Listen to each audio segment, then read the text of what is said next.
I would say the main thing that helped me through the pandemic was I think just through all of my emotions, I started listening to a lot of the music that I grew up listening to. And I think that was like a really big inspiration to the record that became Emails I Can't Send, because a lot of those songs really inspired me. And a lot of those songwriters really inspired me.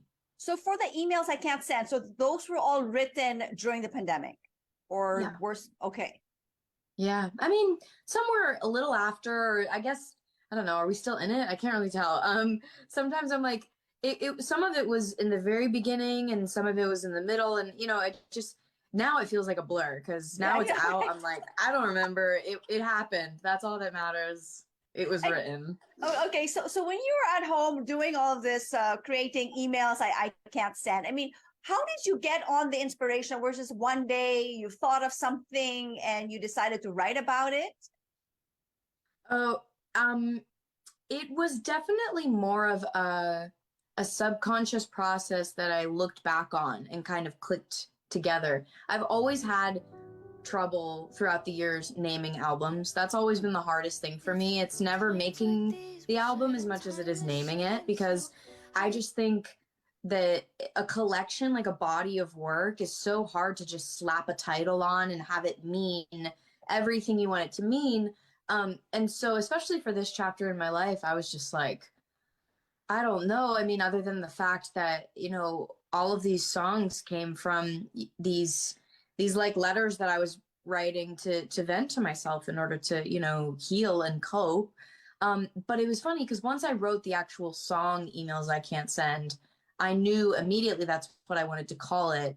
So then it was very quickly after, I want to say a couple days after that, I was like, I think that's the album name.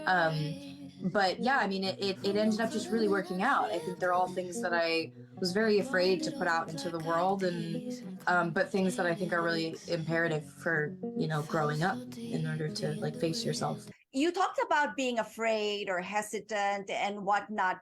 From all the songs in your album, what was the one thing they said, should I? Maybe not, or why not? Let's Hmm. just put it in there and see what happens. Was there ever one?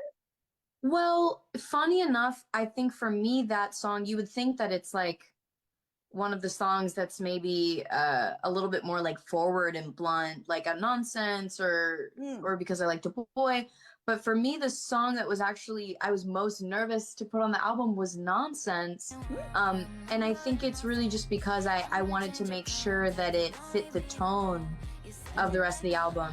Um, but because of the sense that I still think when you're going through heartbreak or grieving of any kind, obviously a lot of it is sadness and anger and confusion and frustration, but then there are those light moments. There are those moments where you catch yourself falling again, or those moments where you catch yourself like getting over it, that you almost don't want to believe, because you want to like sit in the heartache. You want to be like, I'm sad and I'm allowed to be sad. And I think that was like a moment for me that I was like, oh, but actually there's been a few of these really special times where I've like actually just been so geeked out over someone else that I forget that I was ever heartbroken in the first place. It's like light again at the end of the tunnel, and you have this Yeah. nonsense. Like you guys were having fun. I mean, even the beat. I mean, it was just Yeah. so refreshing. I guess Thanks. and it's like we're so psyched and we're so happy that it is out. And then from nonsense, you do have Mhm. this nonsense Christmas thing. How did how did Yeah. how did how did the Christmas come in? I don't know, man. We're just having lots of nonsense there. I mean, but it worked for some reason. How did you make that work? Right? I think the song made it work. I think, I initially I was writing all of these outros as I was on tour, just as a way to kind of make every show a little bit different, and then not really real like without kind of realizing it, I just saw how open the format of this song is, to sort of cater to a lot of different. I feel like I could make a July, 4th of July remix, a Valentine's Day remix. Like, I feel like there's so many possibilities with the song. I guess with any song you could technically do that, but the beauty of Nonsense is that it is just, she's a silly song. for anyone that knows me, all my friends know that I've wanted to make a dirty Christmas song for a really long time. Like, this isn't just like out of nowhere. Like, I've wanted to do this for such a long time, and it just kind of worked out with this song. And I'm really excited and lucky because if you're not into the original, we got the Christmas version, and vice versa. Do you consider yourself mostly a actress, a singer? I mean, you write songs really, really well. Where do you find that you are most passionate in?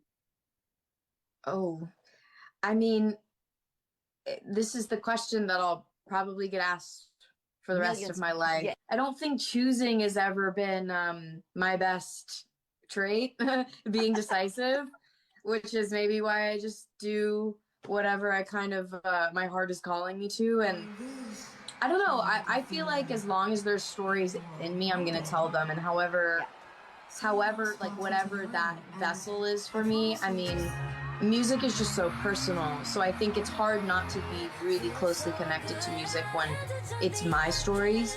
But it doesn't mean that I don't also feel very close to and enjoy, acting or whatever else I'm kind of doing. I think that's the beauty of now is, there's just so many possibilities. And like I said, like I'm not someone that likes to be bored, which is very obvious. And I guess at the end of the day, I mean, not everybody is blessed to be able to do a lot of things. Sometimes Yeah, we're just stuck. We can't sing I'm or very we can't lucky. right? You are extremely lucky, and we are Yeah. extremely lucky here in the Philippines to have had you more than just one time. I mean, how many times Yeah. have you visited us here? Twice, or were you supposed to be here at three Twice? times? I believe it was only twice, although I wish Okay. it was more times. But it will be more times very soon. But yeah, I think it was twice, and I just had such like I remember being like actually taken aback by just how incredible everyone was when I was there. And I did a few shows when I was there, and I was blown away by the reception, by the people that showed up. I guess I didn't realize anyone knew me there, and I was very humbled and excited. And but that was so long ago, so I think it's even more exciting now to think about coming back with a new album and music I'm really close to. So Well, yeah. well, before I let you go, tours. I know you're Mhm. coming out to tours in the States, and anytime you Mhm. plan to do an Asian tour as well. Yes, working on it. I mean, as soon as I possibly can, but it's all being worked on by the people that are behind the camera. Okay, wonderful. And then lastly, say hi to your Filipino fans before I let you go. I love you guys. You are the reason I get to do what I love. And thank you for all the support. It's been really overwhelming, and I can't wait to hug you and see you all in the Philippines. Well, wonderful. Thank you so much for chatting with us here Thanks. on New Day on CNN Philippines. All the best to you. Thank you so much.